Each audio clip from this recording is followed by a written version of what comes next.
Recording है। स्वागत है तुम्हारा फ्रेडी फैज़बेयर्स पिज्जा में एक जादुई दुनिया दोनों बच्चों और बड़ों के लिए, जहां मजे और कल्पना सच हो जाती हैं। जहां मजे और कल्पना सच हो जाती हैं। जहां मजे और कल्पना सच हो जाती हैं। जहां मजे और कल्पना सच हो जाती हैं। जहाँ मजे और कल्पना सच हो जाती है। तो चिंता की कोई बात नहीं, चिल मारो, आराम से रहो और मजे करो, क्योंकि कुछ चीजें तुम्हारी कल्पना के भी परे हैं। सन 1980। विलियम एफ्टन नाम का एक रोबोटिक्स का इंजीनियर अपने परिवार के साथ यूके से यूएसए के एक स्टेट यूटा के एक छोटे से शहर हरिकन में शिफ्ट होता है ताकि वो वहाँ पे आराम से रह सके। एटलीस्ट उसके परिवार ने तो यही सोचा था। एनीवेज, विलियम एक दिन मिलता है हेनरी एमिली से, जो कि खुद भी एक रोबोटिक्स का इंजीनियर था, और दोनों काफ़ी अच्छे दोस्त बन जाते हैं। वो दोनों डिसाइड करते हैं कि वो एक रेस्टोरेंट खोलेंगे, और वो ऐसा करते भी हैं। और उस रेस्टोरेंट का नाम होता है फ्रेडबेयर्स फैमिली डाइनर, जिसका ओनर और फाउंडर होता है विलियम एफ्टन, बिकॉज मोस्टली पैसा उसी ने इन्वेस्ट किया था। और को ओनर होता है हेनरी एमिली। और क्योंकि ये दोनों ही रोबोटिक्स के इंजीनियर थे, इस वजह से ये दोनों दो एनिमेट्रॉनिक्स भी बनाते हैं, स्प्रिंग बॉनी और फ्रेडबेयर। इन दोनों एनिमेट्रॉनिक्स का डिज़ाइन कुछ ऐसा था कि इनके अंदर एक इंसान भी फिट होकर परफॉर्म कर सके। और अगर तुम सोच रहे हो कि शायद सूट में से एनिमेट्रॉनिक को निकाल कर फिर पहनते होंगे, तो ऐसा नहीं है। ऐसा था कि कॉस्ट कटिंग के लिए इन दोनों ने एनिमेट्रॉनिक्स के अंदर स्प्रिंग लॉक नाम का एक मैकेनिज़्म डिज़ाइन किया था। फॉर योर काइंड इन्फॉर्मेशन, ये मैकेनिज़्म जानलेवा था। एनीवेज, इस पॉइंट को ध्यान में रखना, फ्यूचर वीडियोस में कनेक्ट करने में प्रॉब्लम नहीं होगी। बिजनेस एकदम सही चल रहा था, फ्रेडबेयर्स फैमिली डाइनर काफ़ी नाम बन चुका था, और इसीलिए इन दोनों ने डिसाइड करा कि ये 4 और एनिमेट्रॉनिक्स ऐड करेंगे। Bonnie the bunny, Chica the chicken, Foxy the pirate fox और फ्रेडी फैज़बेयर। बिजनेस सही चल रहा था और नए एनिमेट्रॉनिक्स ऐड होने वाले थे, और इनका परिवार भी काफ़ी खुश था। अंटिल वन डे, सन 1983।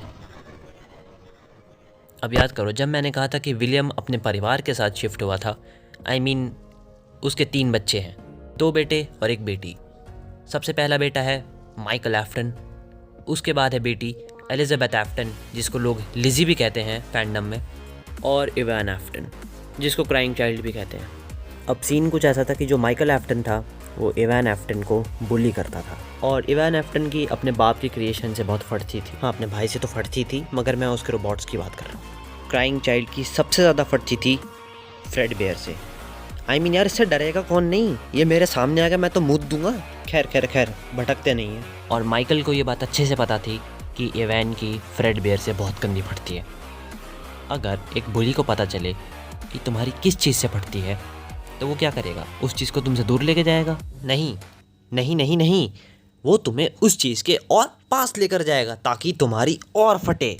और माइकल एफ्टन एकदम ऐसा ही करता है, क्योंकि उनका बाप विलियम एफ्टन नए animatronics Freddy, Bonnie, Chica, foxy पर काम कर रहा था। माइकल फॉक्सी का मास्क लेकर इवन को डराता है और उसको उसके कमरे में बंद कर देता है।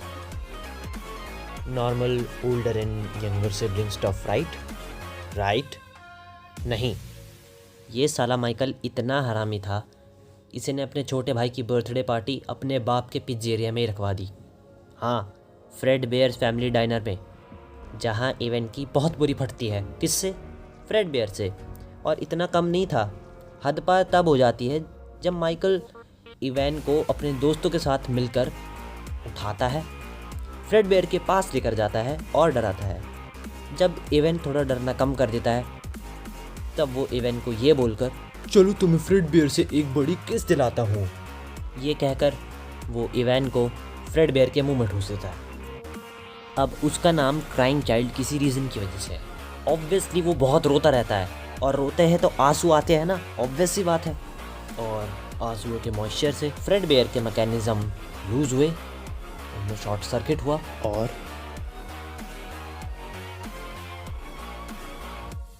This caused the bite of 83 and the event which will cause all the chain of events of Five Nights at Freddy's। इस इवेंट से पूरा शहर हिल जाता है, बट शहर से भी ज़्यादा एक इंसान हिलता है, विलियम एफ्टन। क्योंकि ये एक्सीडेंट फ्रेडबेयर की वजह से हुआ था, इसलिए बच्चे और बड़े लोग भी यानी कि उनके पेरेंट्स फ्रेडबेयर से डरने लगे थे। इसीलिए फ्रेडबेयर और स्प्रिंग बॉनी को डंप कर दिया गया, उन्हें स्टोर कर दिया गया।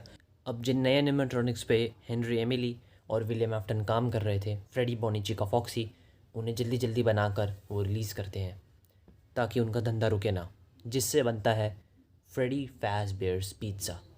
अब देखो, ये चारों एनिमेट्रॉनिक्स अलग है और FNAF 1 के एनिमेट्रॉनिक्स अलग है। ये और कोई नहीं, FNAF 2 के विदर्ड एनिमेट्रॉनिक्स हैं, क्योंकि FNAF 2 FNAF 1 का प्रीक्वल है। प्रीक्वल, सीक्वल नहीं, प्रीक्वल, यानी FNAF 2 के इवेंट्स FNAF 1 से पहले हुए हैं। इन सब इवेंट्स से विलियम एफ्टन बहुत ज़्यादा ट्रॉमेटाइज और डिप्रेस हो चुका था, जिससे उसकी पर्सनैलिटी में भी काफ़ी चेंजेस आए थे। वो काफ़ी ज़्यादा साइकोटिक बिहेव करने लग गया था और काफ़ी ज़्यादा एग्रेसिव भी हो गया था। और फिर वो सोचता है कि जो मेरे साथ हुआ वो हेनरी के साथ भी होना चाहिए। अब यहाँ पे मैं तुम्हें बता दूँ, हेनरी की भी एक बेटी थी जिसका नाम था शार्लेट एमिली, जिसे कुछ लोग चार्ली एमिली भी कहते हैं। चार्लेट की सिक्योरिटी के लिए हेनरी एक एनिमेट्रॉनिक और बनाता है जिसका नाम होता है द पपेट। इसलिए कुछ लोग मैरियोनेट या सिक्योरिटी पपेट भी कहते हैं, मैं ऐसे पपेट कहता हूँ।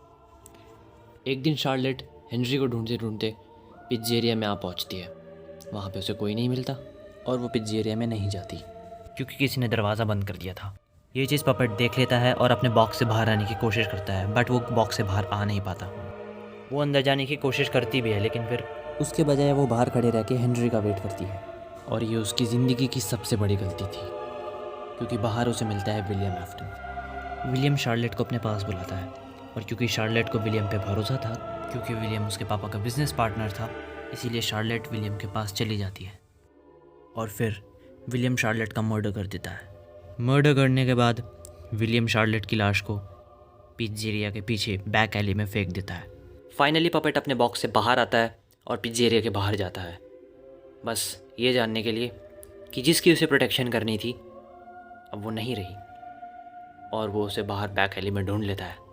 उस टाइम बारिश हो रही थी और इन एनिमेट्रॉनिक्स को सिर्फ पिज़्ज़ेरिया के अंदर रहने के लिए बनाया गया था, इसलिए पपेट वहीं ख़राब होकर गिर जाता है।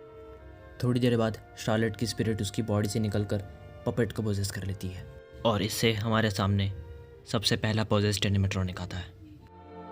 अब ना ही विलियम को इससे रिग्रेट हुआ, ना ही विलियम को इससे कोई दुख हुआ, उल्टा विलियम को इन चीज़ों में मज़ा आने लगा था। अब अगर तुम्हें याद हो तो फ्रेडबेयर और स्प्रिंग बॉनी को ऐसे डिज़ाइन किया गया था कि उनके अंदर एक इंसान भी उसके परफॉर्म कर सके। और होना क्या था, विलियम स्प्रिंग बॉनी का सूट यूज़ करता है बच्चों को मारने के लिए। एक दिन विलियम स्प्रिंग बॉनी का सूट पहन के 5 बच्चों को पार्ट्स एंड सर्विस में लेकर जाता है। क्योंकि बच्चों ने बहुत टाइम से स्प्रिंग बॉनी को देखा नहीं था, इसलिए वो क्यूरियोसिटी में उसके पीछे चले भी जाते हैं। और फिर विलियम एक एक करके 5 को मार देता है। अब उसने 5 बच्चों को मार तो दिया, मगर बॉडी कहाँ छुपाएगा? अगर पिज़्ज़ेरिया में छुपाता तो पुलिस कभी ना कभी उसे पकड़ ही लेती। तो वो उन 5 बच्चों की बॉडीज़ को ऐसी जगह पे छुपाता है जहाँ पे कोई सोच भी नहीं सकता, इन 4 एनिमेट्रॉनिक्स के अंदर।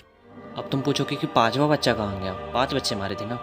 जो 5वीं बच्ची थी जिसकी बॉडी बची थी उसका नाम था कैसिडी। उस बच्चे की बॉडी को वो छुपाता है गोल्डन फ्रेडी में, जो कि कुछ टाइम में फ्रेडबेयर का रिप्लेसमेंट होने वाला था। बट क्योंकि फ्रेडबेयर की इमेज बहुत ज़्यादा डाउन हो गई थी, इसलिए गोल्डन फ्रेडी को अबैंडन कर दिया गया। और सिंस शार्लेट पहली थी जिसने किसी एनिमेट्रॉनिक को पोजेस किया था, वो उन बाकी बच्चों की आत्माओं को हेल्प करती है बॉनी, चिका, फॉक्सी और फ्रेडी को पोजेस करने में। बट विलियम जितना अपने आप को समझदार समझता था उतना वो है नहीं, क्योंकि वो लाशें 5 दिन बाद एनिमेट्रॉनिक्स के अंदर ही सड़ने लग गई। पेरेंट्स ने और काफ़ी लोगों ने रिपोर्ट करी कि इन एनिमेट्रॉनिक्स के अंदर से किसी चीज़ के सड़ने की स्मेल आ रही है। स्टाफ ने हर बार ये चीज़ को ये कह के टाल दिया कि शायद कोई जानवर इनके अंदर फंस के मर गया होगा और शायद वही सड़ रहा होगा, अनटिल वहाँ पे पुलिस की चेकिंग होती है और 5 बच्चों की लाशें उन एनिमेट्रॉनिक्स के अंदर पाई जाती है। अब फैज़बेयर एंटरटेनमेंट का नाम ऑलमोस्ट डूब ही चुका है, अनटिल सन 1987। फैज़बेयर एंटरटेनमेंट का इतना नाम खराब होने के बावजूद विलियम एफ्टन और हेनरी एमिली 4 नए रोबोट्स और बनाते हैं, जो कि ओरिजिनल रोबोट्स के ही रीमेक थे, फ्रेडी, बॉनी, चिका, फॉक्सी के, जो थे toy Freddy, toy Chica, toy Bonnie और टॉय फॉक्सी, या फिर जिसको मैंगल भी कहते हैं। और यहाँ से शुरू होती है असली कहानी, क्योंकि ये सारे इवेंट्स हैं 5 नाइट्स एट फ्रेडीज़ 2 के। और इसीलिए मैं ये सारे इवेंट तुम्हें पार्ट 2 में समझाऊंगा। Thank you guys for watching this video. Make sure to like and share and subscribe for part 2।